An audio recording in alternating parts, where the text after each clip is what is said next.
Good morning. I'm Raleigh Flynn, the president of the Foreign Policy Research Institute, a think tank based in Philadelphia. This morning, we're going to be talking about violent extremism in Africa and some of the concerning trends in that regard.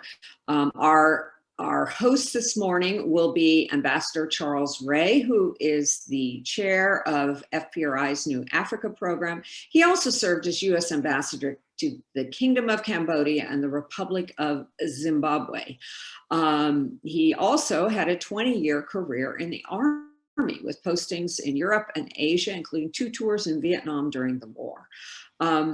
A few housekeeping notes. If you have questions, please put them in the Q&A box at the bottom of the screen, not the chat, the Q&A box. In the chat, we'll be providing you some maps so you can orient yourself and familiarize yourself with some of the regions that we'll be talking about.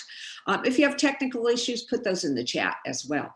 And finally, I would like to say a special thanks to our supporters and our members and our board who are on the call today. Without your generosity, we could not do what we do. For those of you who are not yet members or supporters, please consider doing so. If you enjoy what you hear today, if you appreciate the kind of in-depth reporting and coverage we provide, please consider supporting us. Thank you. Without further ado, let me turn it over to Ambassador Ray.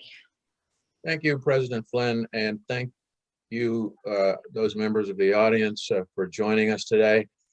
We're going to be talking about a subject that probably is near and dear to some of you and probably an arcane subject to many of you, because extremism and terrorism in Africa usually only hits the American media when there is a major incident, and it's quite often covered and then forgotten. What we will be doing with what we have today is a very distinguished panel of experts on the subject of violent extremism and terrorism, is looking at the real meaning of extremism and terrorism in Africa, how it impacts the African continent and the countries there, but also how it impacts outside or off the continent. I'm not going to go into details in introducing our panelists because their bios were included in the program, just to say that they are leaders in their field. Professor Yonah Alexander, who I've worked with for some time, who is one of the country's noted academics and scholars on the subject of terrorism. Professor Emma Boyle, who has specialized, if I remember this correctly, on terrorism in Africa in particular, and Sam Ramani, who many of you might remember was on our program about the Russian presence in Africa, who has also studied extremism and terrorism on the continent and its global implications. And with that, what I would like to do, starting with Dr. Alexander, is ask each of our panelists to give a brief introduction of themselves and their views on the topic, and then we'll go into our discussion. So, Dr. Alexander, would you like to lead off, please? Thank you very much, Ambassador Ray. It is an honor indeed to participate in this timely event. I appreciate very much the leadership of the Foreign Policy Research Institute and Charlie, your leadership over the past number of years.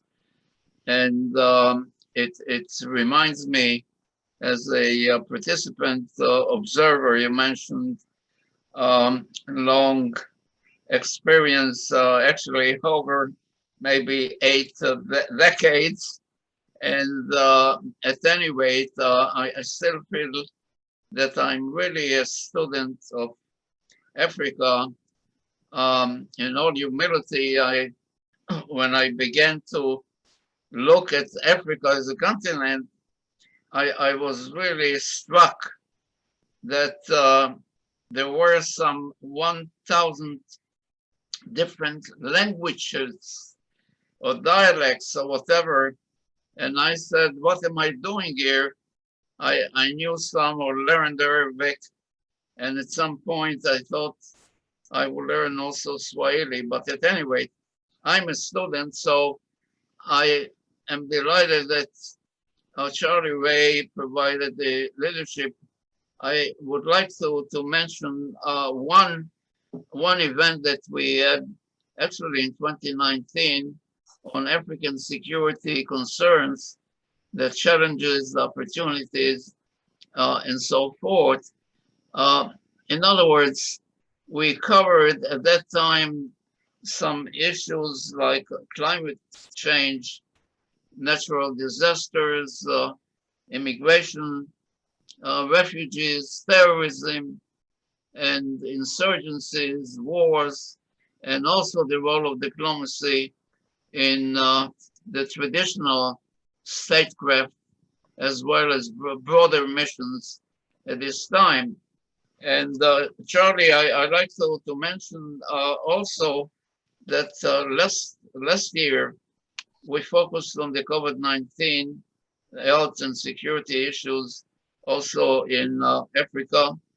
And we had at least, I think, some 6 events and some reports as well. And obviously over the years dealt with other health issues, the Ebola and so on. And also this year already we had a number of events dealing with Africa. So what I would like to actually do in the really in the interest of time to mention that basically in regard to this question about the expansion of terrorism, I would like to mention very quickly that we see a expansion of ideological and theological fanaticism, education in hatred, for example, which is really coupled with rapid technological advancements in communication, the internet, transportation, for example, and the expansion of conventional and even unconventional weaponry, I think, is a big challenge. Now, obviously, we know the sources all the way from established terrorist organizations and freelance individuals, for example, those who have the motives and the means and the opportunity to engage in civil disorder and radicalism and terrorism. Basically, I think these are multiple threats, as we know, in a nutshell, to the safety and welfare and civil rights of ordinary people, the stability of the state system, and the health of national, international economic systems, and the expansion of democracies. So we know the threat, and we can discuss the sources why.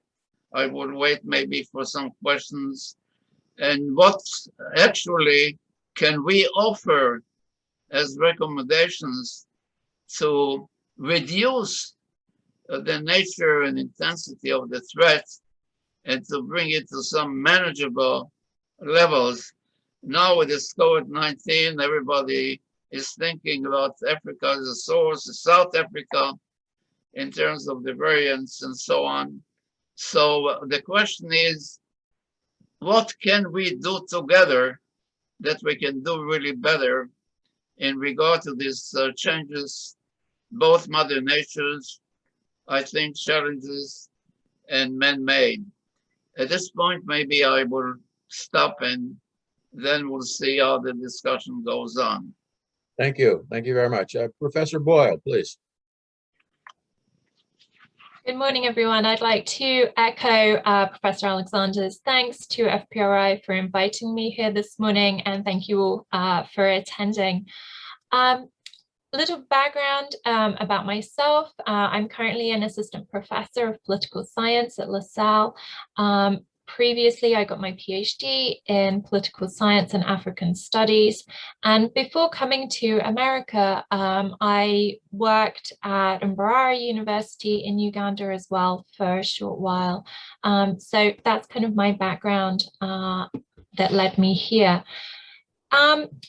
If I had two takeaways that I want to emphasize this morning before we get into the discussion, the first would be how controversial the use of the term terrorism is in Africa today and the history behind that.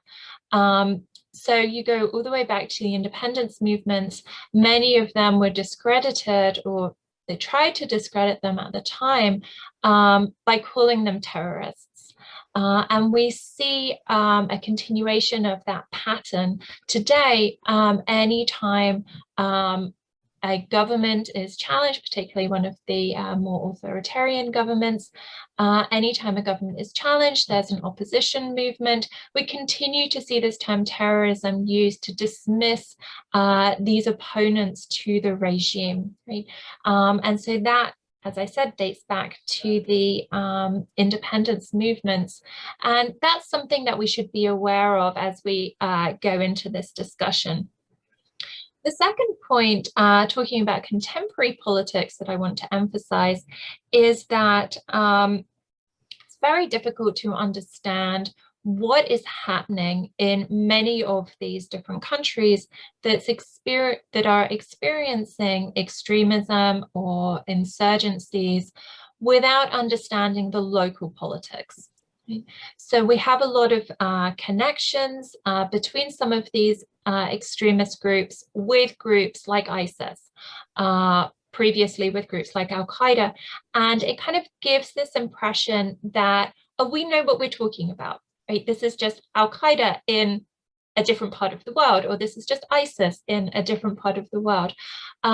But we really have to understand the local conditions to understand what's really going on in places like Mozambique, in places like Nigeria and Somalia as well. Right?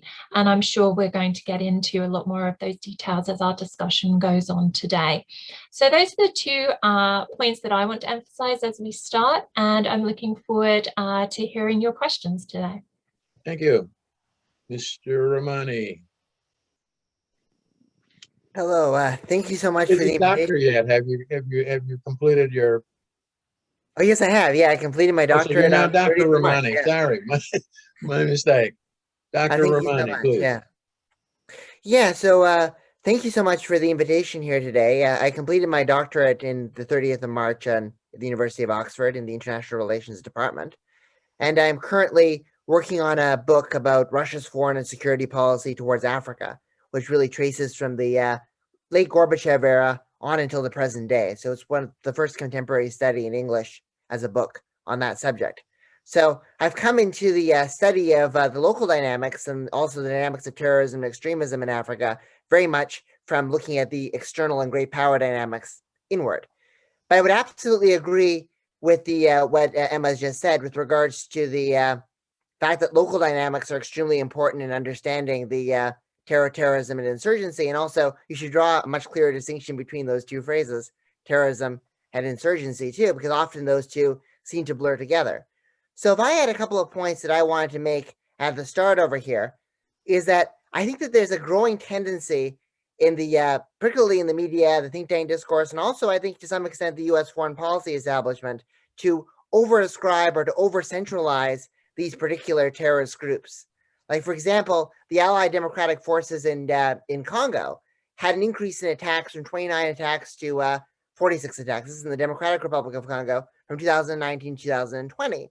And the assumption was, the operating assumption amongst many people was that ISIS was spreading from the Middle East into Africa, and therefore ISIS was in control of those attacks. But in fact, when ISIS was reporting on those attacks, they didn't seem to know where they were occurring. They seemed to have their dates wrong. They seemed to have inaccurate information. And the point is that this growth in terrorism is not really necessarily a growth of just purely centralized terror organizations, but centralized terror organizations and their command and control is often overascribed and overinflated in analyses. You have to look at these groups as being a lot more decentralized, a lot more subdivided, a lot more basically ad hoc recruitments from local actors. So that's another thing I wanted to bring forward. And even within groups that are often deemed to be quite centralized. Like the Al-Shabaab senior command is often more focused on Islamic ideology, and the lower commands are often more, and the lower level rank and file are often more focused on clan politics and on socioeconomic considerations. So there are divisions both within the power verticals of these groups, as well as within the umbrella terror organization that runs these local insurgencies. So there's a lot of heterogeneity, and there needs to be a lot more customization to local contexts, I think, in our understanding of this, in addition to distinguishing between terrorism and insurgency. The second point I want to make, coming from my background as a student of great power politics in Africa, and in particular the study of Russia, is that I think that we should be paying increased attention to the conflicting and disparate agendas of international actors. So take the Sahel, for example. There, over the past 5 years, since terror attacks have rapidly increased since 2016, many international actors have proposed solutions to the role there, and many actors have a vested interest in dealing with this threat. Obviously, France views it as kind of their neocolonial legacy, as well as a potential long-term security threat. The United States is concerned about the rise of insurgencies. China's got to deal with the Belt and Road. Russia, Turkey, some of these new actors see it as an opportunity to project their status in a unique way. But it's also important to keep in mind that multipolarization of the Sahel security crisis and of this counterterrorism campaign has also led to very conflicting agendas and conflicting strategies. For example, in the United States, there remains a division about whether to promote democracy and civil society as a potential agent of combating terrorism. France, under Emmanuel Macron, has pivoted towards supporting these fragile authoritarian regimes, and in some ways, Russia has reinforced that.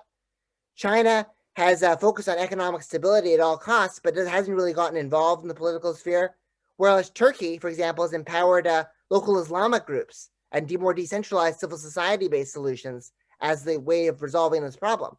So the increase in the number of security actors who may all be fighting a common threat has led, paradoxically, to actually a weakening and a blurring of this counterterrorism campaign, because each of them are pursuing separate and discrete agendas.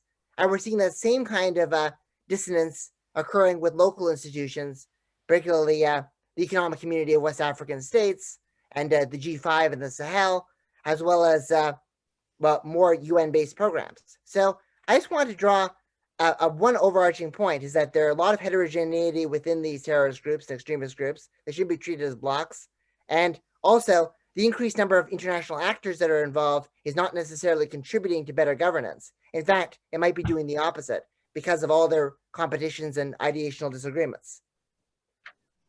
Thank you. Thank the three of you. I'd like to start off by asking a question that relates to something that you've all sort of hinted at, and that is the first of all, there seems to have been over the last year or two an increase in the level of extremist violence in Africa, which has had a negative impact on Africa itself, not necessarily an impact on us in the West, but the comment on the fact that most of these extremist movements have had a local cause, something within the country or region itself.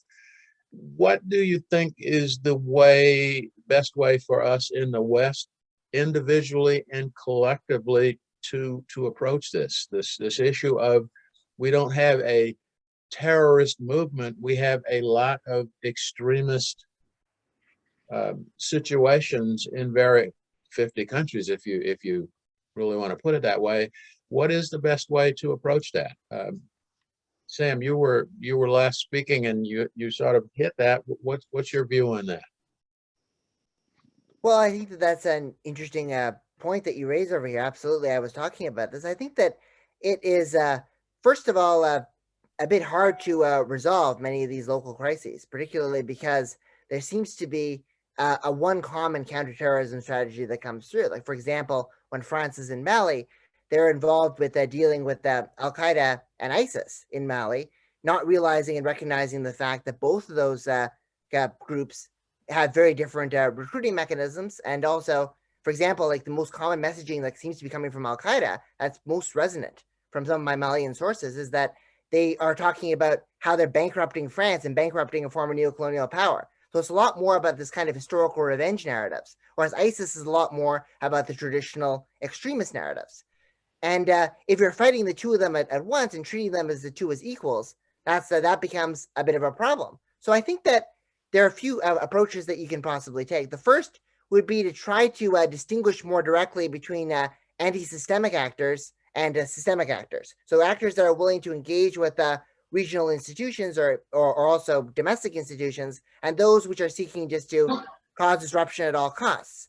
I think that even in the case of Mali, you'll find that some elements of the Al-Qaeda branch, which is called the JNIM, that's their acronym, they have a willingness to engage with certain elements of the transitional government and civil society, and they've been doing that over the past couple of years. So maybe distinguish more between systemic and anti-systemic actors, mix diplomacy and military force in a more effective way.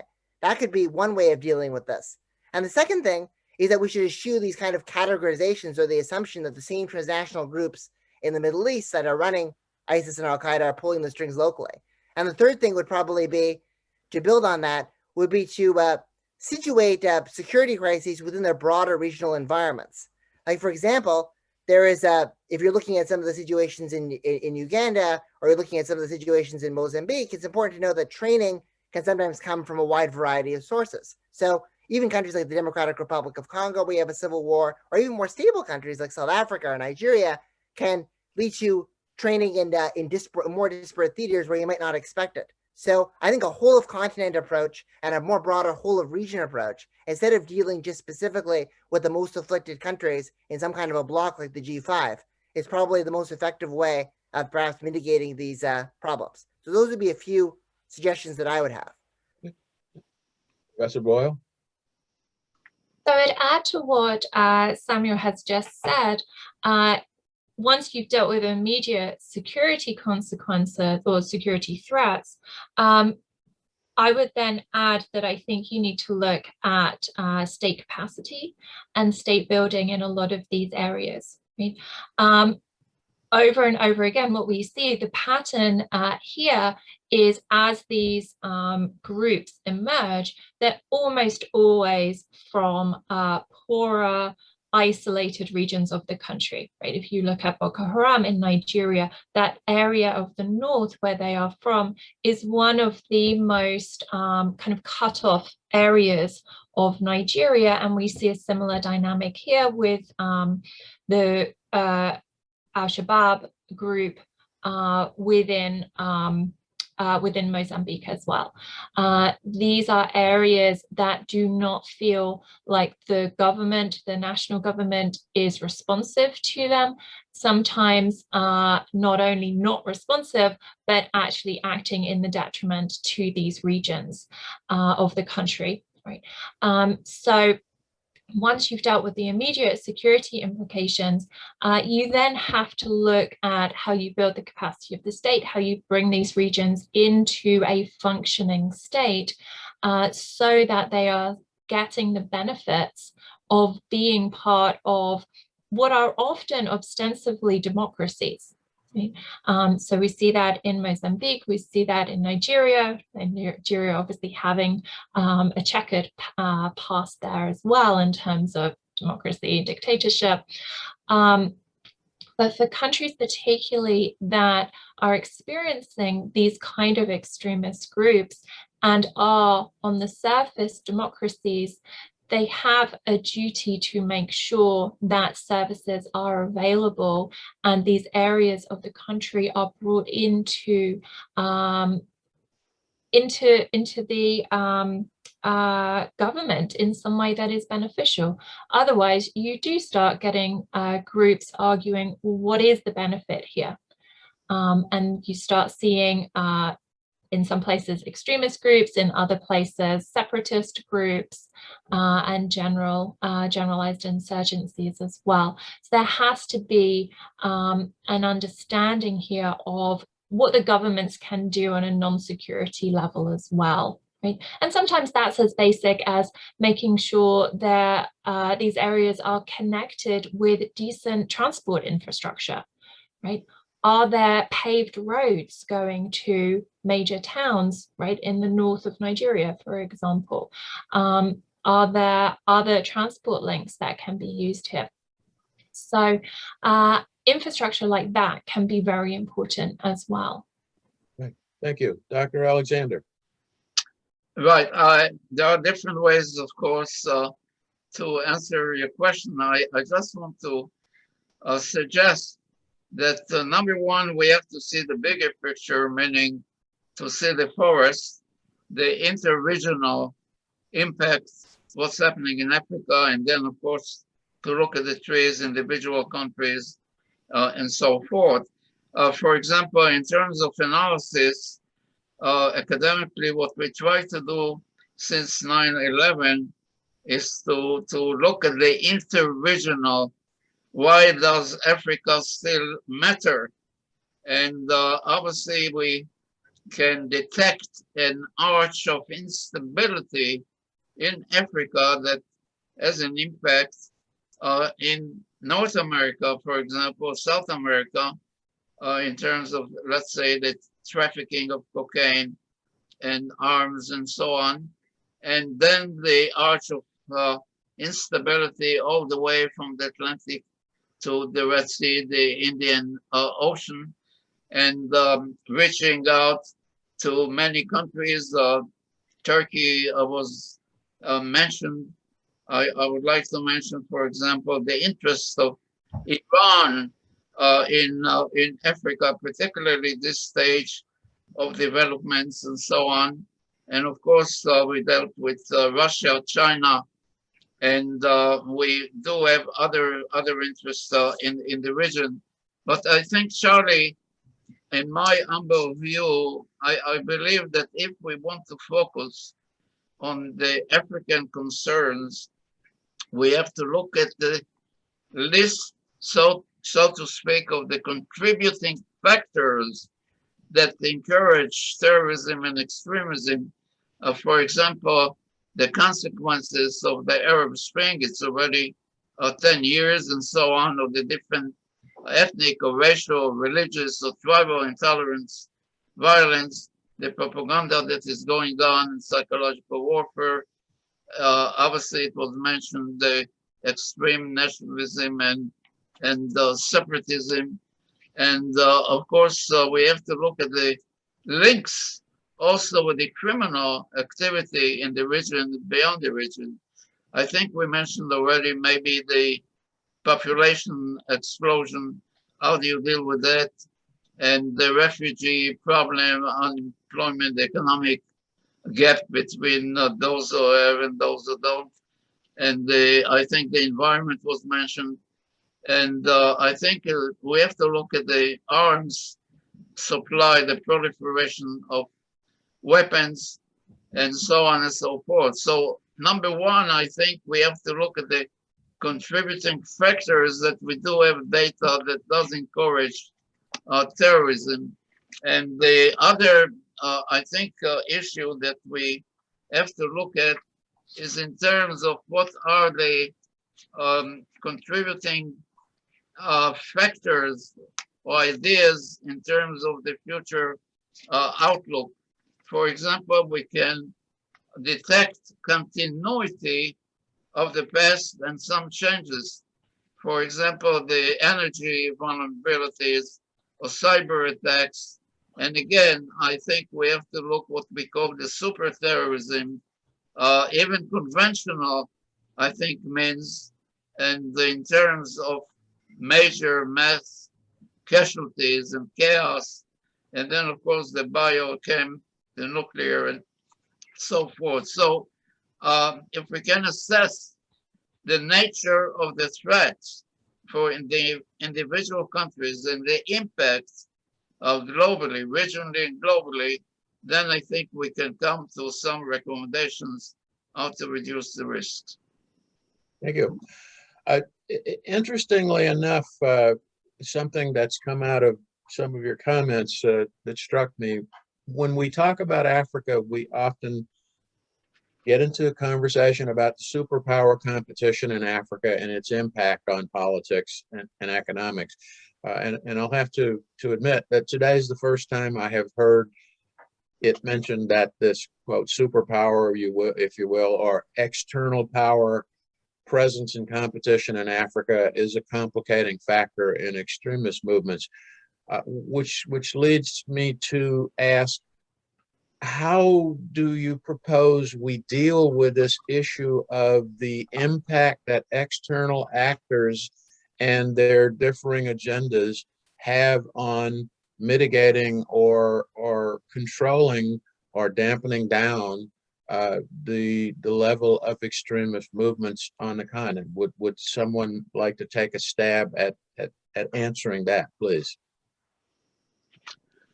Professor Boyle? Okay, Professor Alexander, if you'd like to. No, I mean, you know, I just want to again stress I think conception for many Americans, Europeans, and Asians and so forth, that Africa was sort of a forgotten continent. The point I'm trying to make that Africa matters. In fact, I think one of the major problems in my view that Africa has so many problems and challenges is historically that we don't seem to learn from history. And again, on a personal level, I was impressed as a child when the Italians, they used chemical weapons bombing in Ethiopia, because I was in public school and private, it was public school, maybe the first or second grade, and we had some refugees who came from Africa. And we recall that Haile Selassie went to the League of Nations at the time. He pleaded in order to do something about that threat, and the world did not move. And this was, as we know, one of the contributing factors for the rise of violence and terrorism and war in Africa, and the Second World War, and so on. So the point I'm making is we have to look at the power outside Africa who became involved, and we know the history.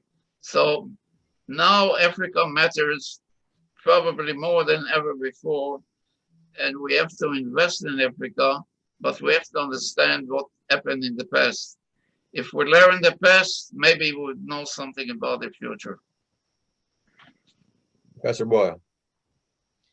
Yeah, but I think there are many ways that great power involvement, international involvement can complicate these security issues in many countries in Africa. If we look at what's going on in Nigeria at the moment, we know the Chinese nationals that are working on a number of infrastructure projects are presenting a target for extremist groups and criminal gangs as well, because they kidnap and then they get the ransom, and that is kind of a reasonably low-level way in which a lot of these, or some of these groups at least, are making money. So there's that element there as well. We've obviously seen foreign nationals targeted in other situations as well, most dramatically recently, obviously, in the attacks on Mozambique. But this is a common occurrence. So any group, whether that's UN peacekeeping or from other countries going in, US military personnel, for example, has to make sure that not only are they going in able to do something positive, but also that they're not just going to present more targets for some of these groups. We also have to look at what the motivating factor is for any international organization or any other country getting involved in these situations. Is it altruistic motives? If it is, can we sustain interest? Because it's easy for a country like the US to get involved if there is a national interest there. And then you have the support to sustain a longer involvement. If it is purely humanitarian, what we have seen is that it's very easy to lose support for those missions, especially if they go wrong very quickly, right? And so do you have the support for real involvement and real engagement? If you don't, is it better to not get involved in the first place? Right? So if we look at Uganda, there was a lot of movement around the Kony 2012 campaign, lots of publicity in the US. We're finally going to get Joseph Kony. We're going to bring an end to the Lord's Resistance Army insurgency in Uganda, and by that point in the surrounding countries in Central Africa as well. And we were going to bring this to an end. And there was a lot of grassroots campaigning. There was a piece of legislation that went through Congress, right? And went 9 years later, and that's all died down.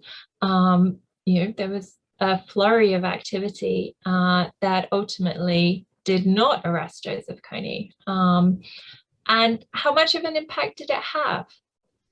So can we sustain interest? Can we sustain involvement?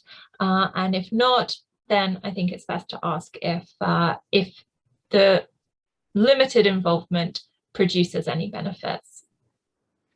Thank you. Professor Ramani. Hi, thank you so much. I mean, I would like to make a couple of comments here, because traditionally, I think there was an assumption that the old colonial powers like France and also countries that were heavily involved in the Cold War, like the United States, and were seen to be more vulnerable to this kind of nationalist backlash, and to have local civil society mobilizing against them. And there was a perception, at least amongst the kind of new actors that really resurfaced themselves, like Russia in a new incarnation after the end of the Cold War, China, Turkey, that their presences and their interferences would not spark that kind of local backlash. And I think we saw that really pronouncedly from my own research on Russia. Like when Dmitry Medvedev traveled to Nigeria, he came in with the assumption saying that we're not an old colonial power. We're here to kind of focus on the development of the country. And as soon as he arrived, the movement for the emancipation of the Niger Delta, this is in June of 2009, launched an attack on Shell Oil, launched an attack on some of the areas where Gazprom was seeking to invest in. And their argument was that Russia was just acting like another old colonial power. And they were investing heavily in the cities like Abuja and Lagos. And they were completely ignoring the Niger Delta region and the more remote areas. So that was a wake-up call, or should have been a wake-up call for new actors like Russia, China, Turkey, that their interventions are not going to be seen more positively than the old colonial powers. But I don't think that those powers have really recognized that. So now the international problem has become a backlash against both the old powers and the new powers. So that's just one point I wanted to make, is that historical legacies can only, or the presence or absence of them, can only take you so far.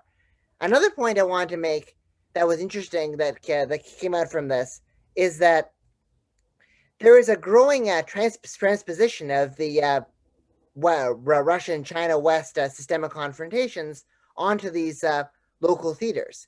So, for example, Russia's recruitment and soft power mechanisms come from condemning French neocolonialism, basically argue that when France and Operation Barkhane are talking about targeting Al Qaeda and ISIS, they're actually aimed at looting the uranium reserves, or they're looting the natural resources of the Sahel. In Somalia, they have a slightly different set of disinformation mechanism where they're joined by Turkey, and they talk about civilian casualties and the repression of Islam. So what you're having is a situation in which tensions at the geopolitical level are causing great powers to actively spread disinformation against each other, and that is mobilizing extremism as well. So there's effectively a state of anarchy in the information space that's really making this situation worse. So there's this general disdain of internationalism, the belief that international actors are only looking at the major cities and not looking at the disenfranchised groups like Mocimboa de Praia in Mozambique or the Niger Delta, and also this information war that's taking place that's kind of polarizing and dividing units. So what is the solution to that? Is the solution to really centralize more under the United Nations? Certainly, that could be one option, but even there's a lot of disagreements, like even between France and the United States that we saw last year in Mali about the future of those training missions and their applicability, where France was actually closer to the Russian position than the American position. So there's dissonance within the UN missions as well. Is it the empowerment of regional institutions? Well, it could be, but there's also an abdication of responsibility from those groups. For example, you have ECOWAS that's been in West Africa that's got $1 billion to distribute the entirety of West Africa, but they're distributing it very thinly across countries. There's a lot of inequities, and some of their activities, particularly in the mediation in Mali, are sometimes even causing more harm than good. And the African Union is not deploying the African Standby Force or their special counterterrorism forces. So the fact that international actors have sucked up so much of the oxygen of the counterterrorism struggle has meant that these regional actors have not really developed coherent strategies. And they are also replicating some of the mistakes of the international actors. So unless we really invest in region-wide governance, alleviating poverty, alleviating socioeconomic conditions, I think that international actors, and I think even regional institutions, could actually end up doing more harm than good for the foreseeable future. And that's a almost intractable problem. Thank you. That doesn't make me feel any better, but it is useful to know. Now I think we seem to have quite a few questions generated already from the audience, so I will turn it over to President Flynn for moderating the audience questions. Thanks very much. Terrific discussion. A question I have, and I'll kind of weave it in with one of those in there, is there an example of either an African government or an African government working with an international group, solving some of these problems? Is there an example where one of these insurgencies or fanatic terrorist groups was gotten rid of? And I'll pair that with an idealistic solution offered by one of our questioners, which asks, how might Africa be better off if every nation on the entire continent formed a United States of Africa with a federal government similar to that of the United States and the European Union? Is that idealism, or could it ever happen? So I don't know who wants to take that. Maybe Dr. Alexander? Yes, obviously it triggers a lot of issues and questions and answers. It seems to me that looking again at the balance, whether outside powers and actors, are they going to advance the cause, the interest of the African nations, or actually jeopardize? My humble, I think, response to that is, again, this is part of the globalization of the brutality that we see around the world every single day in the communities, in the countries, the regions, and so on. No country in the world is capable of dealing with their problems without international cooperation and support. Just quickly, one or two examples.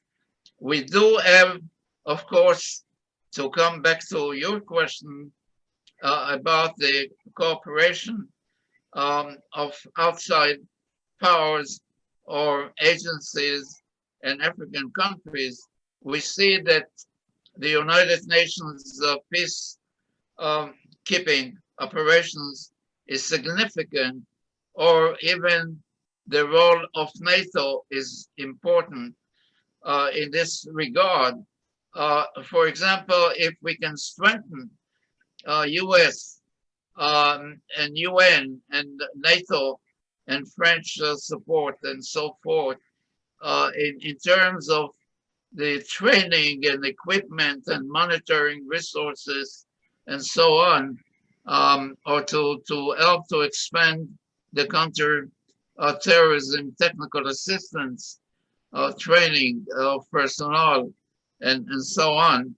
If we can also encourage diplomacy and the role of diplomacy to settle some intra-regional conflicts that are going on, if we can show compassion for the refugees, for example, or to be concerned about the piracy that is going on, or the maritime challenges. We've seen now an example of what happened in the Suez Canal and so forth. So again, Africa cannot do it alone. Africa matters, and Africa, of course, needs the kind of concern and the interest and support in order to deal with the problems.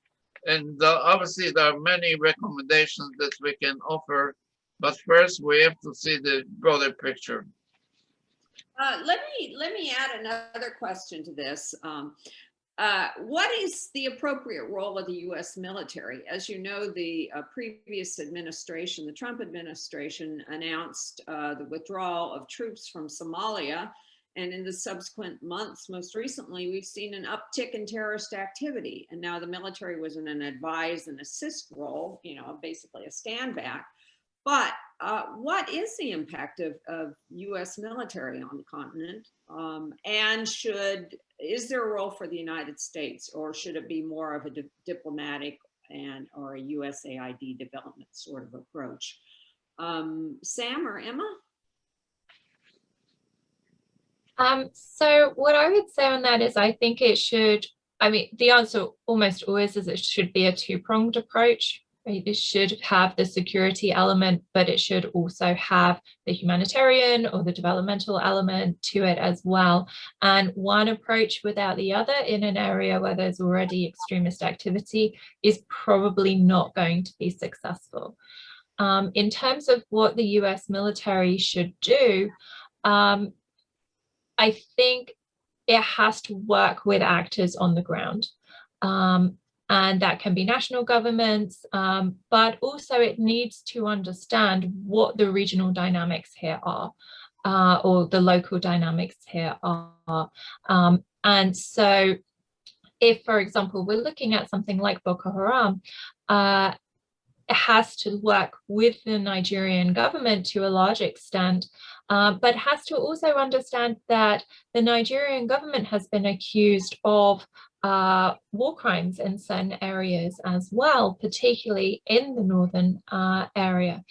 So there has to be an element here of balancing those issues, right? That the national governments are not always kind of just the injured parties or innocent bystanders being attacked by extremist groups, right? They're often active parties within these conflicts as well. And so the US often plays a kind of training role here, and that's something that can be used to maybe mold the militaries a little bit better than they are in some areas. But it's a difficult line for the US to walk, right? They can't go into a lot of these areas, or I would argue they shouldn't go into a lot of these areas without an invitation or government support for that. But also that sometimes the governments are complicit. And the US has to kind of balance national security interests, national economic interests, and then also the humanitarian side of this as well. And as I said, that's not an easy thing to do. We have a question. What are currently the 3 or 4 most powerful and dangerous insurgencies in Africa? And to what extent has either ISIS or Al-Qaeda been able to gradually establish influence or even some degree of control on each of these movements? Sam? Yeah, I actually had a comment about the other statement. Please, Just go very ahead. briefly. Yeah, you could just add 1 or 2 points. Just in response to what Emma just said, I want to say that first of all, yeah, exactly. The U.S. withdrawal from Somalia was really a poorly timed decision, because even though there was a lot of criticism of the fact that the Somali government was not being consulted on certain drone strikes and certain stealth attacks, there was an onrush of support for the U.S. presence staying within the region, even from senior officials from Kenya and from Somalia, precisely because it was occurring at a moment in which the SNA was starting to defeat the insurgents in Lower Shabelle, and they were starting to turn the tide. So I felt that was a poor decision in that regard. And also, there is tendency in the U.S. to kind of create a dichotomy between an immediate withdrawal, like a retrenchment, or like a forever war. Like the alternative that was coming from the DoD was staying there until 2027. So there really wasn't a discernible plan to kind of support local actors or engage in institution building or blending hard and soft power. So that forever war versus a long-term dichotomy is something that should be put away from. I think the Somalia case is a great example of that. How with regards to the territorial control of the actors now, just to kind of pivot back to this question, I think that generally these groups have very fluid alignments and fluid arrangements of territorial control. Obviously, in Somalia, Al-Shabaab seems to have gotten sizable control in many areas. I mean, you have the Macomba de Praia area in Mozambique. Macombia is another one where and Cabo Delgado, of course, where all the energy reserves are. That seems to be the area of control for the Al-Shabaab in Mozambique, which is not affiliated with the Al-Shabaab in Somalia or Ansar al-Sunnah, which is another territorial group.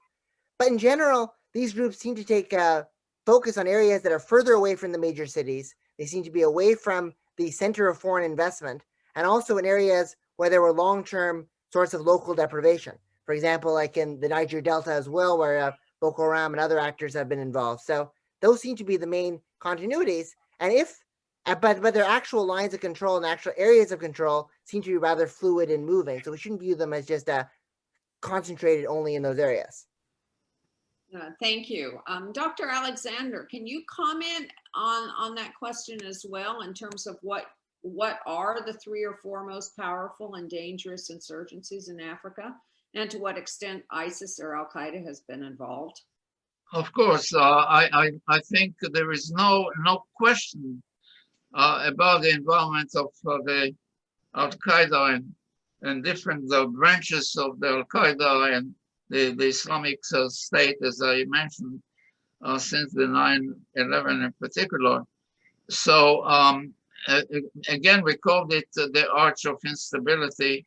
All the way from Nigeria was mentioned, and Mali, for example, and then we see the problems in Libya going on now. And again, I must mention the role of Iran simply because the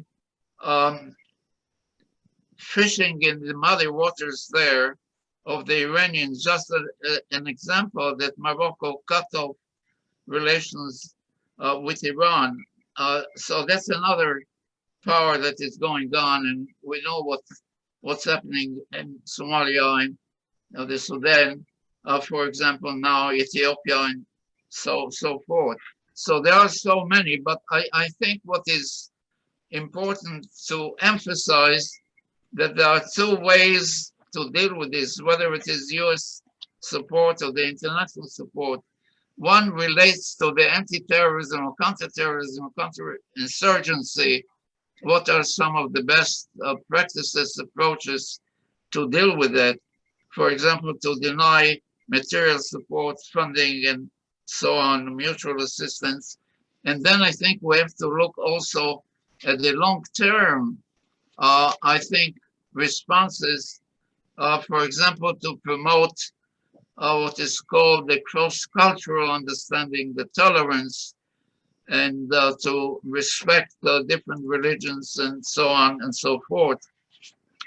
I think what is very significant to focus on projects in areas such as health and water sanitation or power, primary education, and so forth. It is an interdisciplinary approach to deal with the problem. But again, no country can take on that kind of mission impossible. That's why we need the international community to wake up. And we saw what's happening now, that the continuity of violence in Africa is increasing. Depends how one measures the number of people killed or those who are refugees.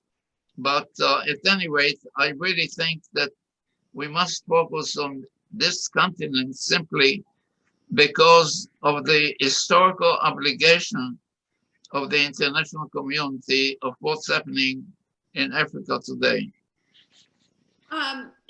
Just to sort of round this out, beyond the, the horrific humanitarian situations on the continent that these kind of movements create, why should the international community care? And I'm thinking in terms of impacts on Europe or the United States, Europe particularly in illegal migration, for instance, and the potential impacts there. But let me just throw this out. Why should we care?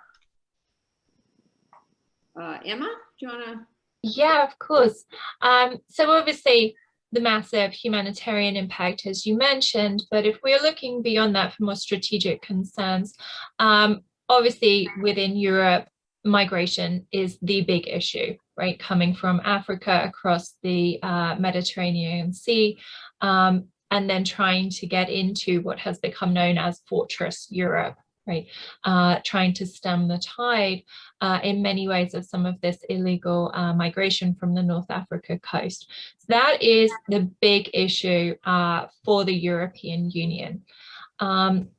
And a lot of effort has been put into that, although in recent years, the larger concern has been refugees coming from Syria through Turkey into the EU, and Africa has become a kind of secondary issue.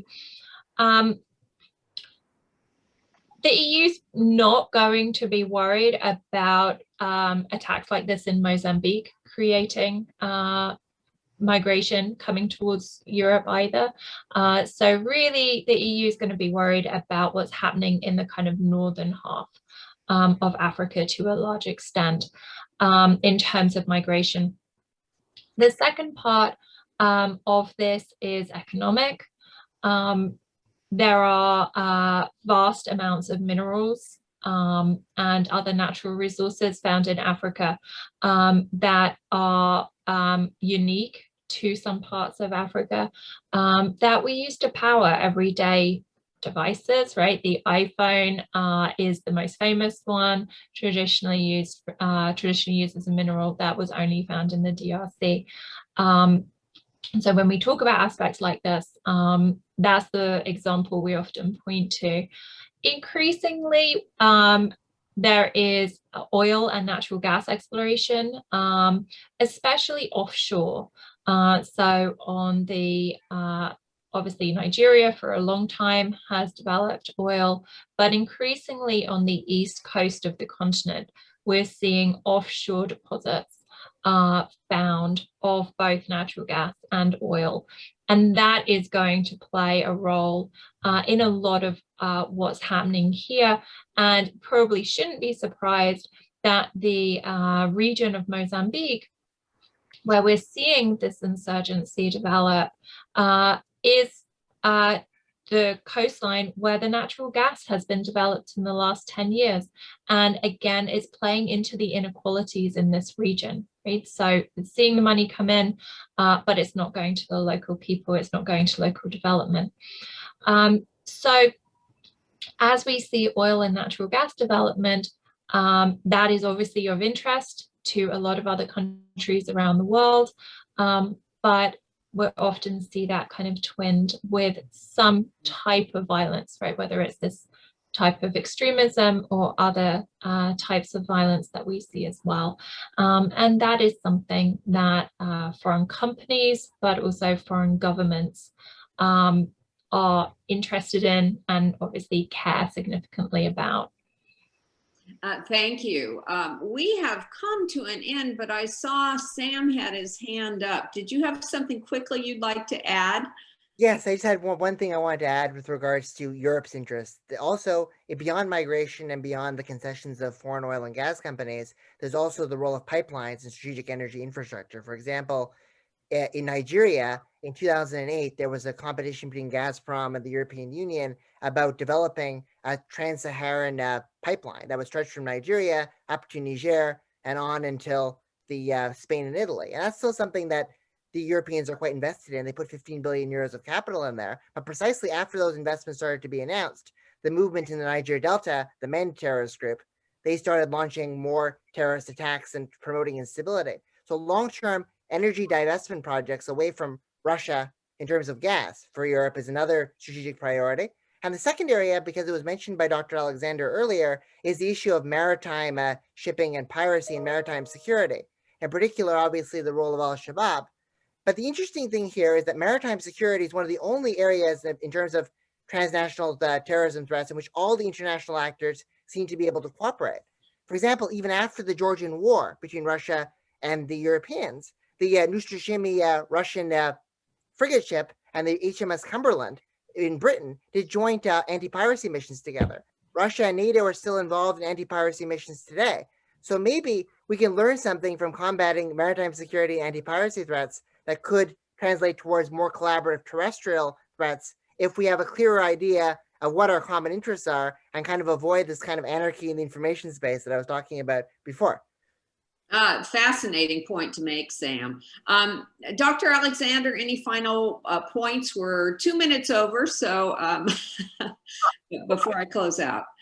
What we need is a full semester to cover and so on. I mean, in addition to maritime security, by the way, we have to remember that there are other challenges like cyber threats.